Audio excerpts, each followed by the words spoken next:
si je dois présenter mon sujet de thèse rapidement, c'est une thèse qui porte sur les trajectoires de radicalisation, donc les trajectoires des personnes radicalisées et plus particulièrement les trajectoires djihadistes.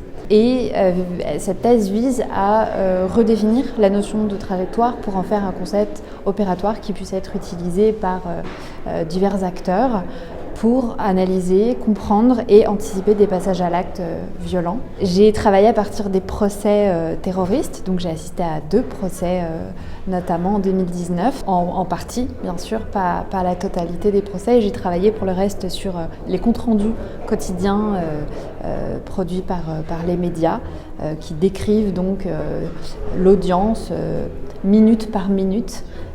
Avec des verbatims qui sont assez proches de ce qui se passe réellement durant l'audience. La notion de trajectoire n'est pas un concept juridique, ça veut dire qu'on n'a pas ce terme de trajectoire dans les discours des différents acteurs, mais c'est un concept qui, en tout cas c'est une notion qui apparaît en filigrane parce qu'on a à de nombreuses reprises, on a des informations qui nous sont données sur la biographie des accusés, le parcours de vie de ces accusés et leur personnalité aussi.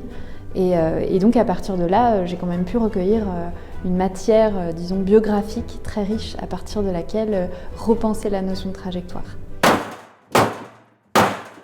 Et donc les résultats, c'est d'abord d'avoir identifié différents éléments trajectoriels, différents types d'éléments trajectoriels. Je marque une distinction entre des éléments qui se rapportent à des événements, donc qui marquent le parcours de vie des accusés, des éléments qui sont plus relatifs au vécu, comment est-ce qu'ils ont vécu ces situations, et ça c'est relatif aussi à un 3e type d'éléments qui sont plus de l'ordre du contexte, et enfin quels sont les comportements, donc les actions posées par l'accusé en réaction aux situations, au contexte et aux vécus qui ont été les siens. Un second point, c'est un point qui est plus lié à la forme de la trajectoire. Et finalement, je suis partie d'une acception de la trajectoire plutôt sociologique qui proposait une représentation assez linéaire de la notion de trajectoire, plutôt conçue comme une succession de points, de positions de l'individu dans des différents champs sociaux.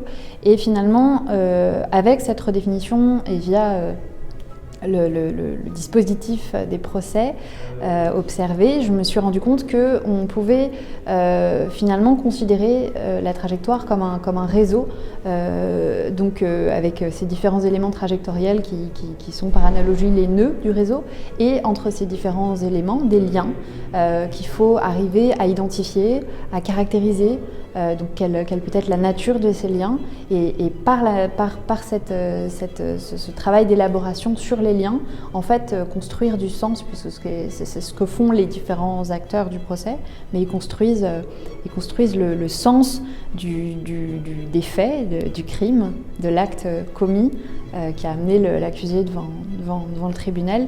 Et le 3e point, c'est finalement la notion d'action, de posture, le comportement qu'on observe chez l'accusé dans différentes situations qu'on aura identifiées.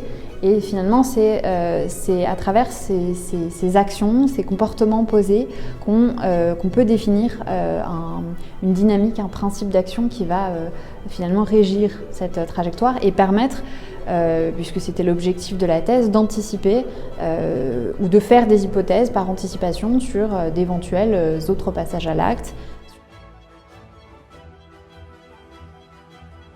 La limite que révèle ce travail sur cette redéfinition des trajectoires, c'est qu'on parvient effectivement à une redéfinition, mais qu'on n'a pas de manière de représenter la trajectoire. Et ça vient du fait que je travaille à partir d'un matériau qui est beaucoup oral.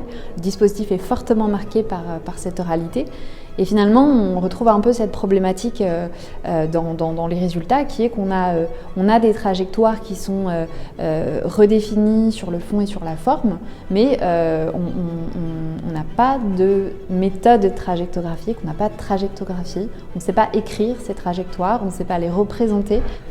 Dans les perspectives maintenant à venir, il va y avoir ce travail-là qui est déjà en cours en fait avec une entreprise qui travaille sur des interfaces numériques avec les designers. Je vais du coup travailler à partir de mes résultats sur finalement une manière de trajectoriser, de trajectographier dans leur logiciel. Donc voilà, la suite est déjà